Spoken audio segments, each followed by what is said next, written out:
Hey guys, good morning. It's Stan Dale, President of Florida Suncoast BMW. Hope you're doing well. Hey, we're here at BMW of Sarasota for Cars and Coffee.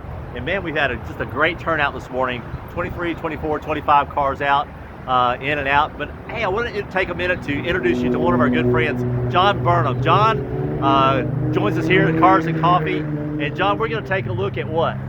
This is a 2001 E46 M3 Dynaness 2 with Turner work. Oh, you just gave me cold chills. I'm going to tell you all that. You got to remember all that. I love it. How long have you been in the BMW Car Club? Since 1999. Awesome, awesome. How long have you owned this vehicle? Since 2001, it's got 143,665 miles on it. This is your car one time, right? Correct. It's amazing. Folks, this is just one of the bills that is just remarkable to look at. And so we're going to have John standing in the sideline here. We'll pick up his voice, but we're going to take a look at the car. John, tell us what we're looking at here. Well, first of all, this was written up in Bimmer magazine in the last issue, and the title of the article is called German Muscle. And the reason I pitched it that way is what you'll see first of all is a supercharger that was developed by Active Auto Works. Yep.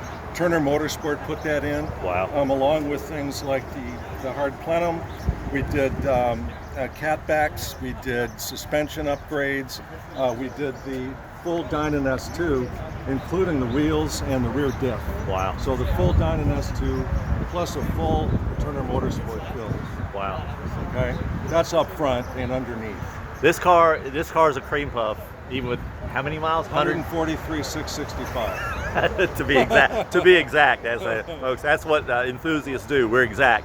Let's take a look, John, back through the car. Tell me what we're looking at for the interior. So this is the Imola red interior, so the car is black and red. Of course, we've got the required black and red cocoa mats as well. And also, Stan, if you zoom in on the cluster, what you'll see is a double DIN system. So what we had to do is drop the HVAC unit to make room for the double DIN, because of course you got to have tunes when you're putting 143,000 miles on a car.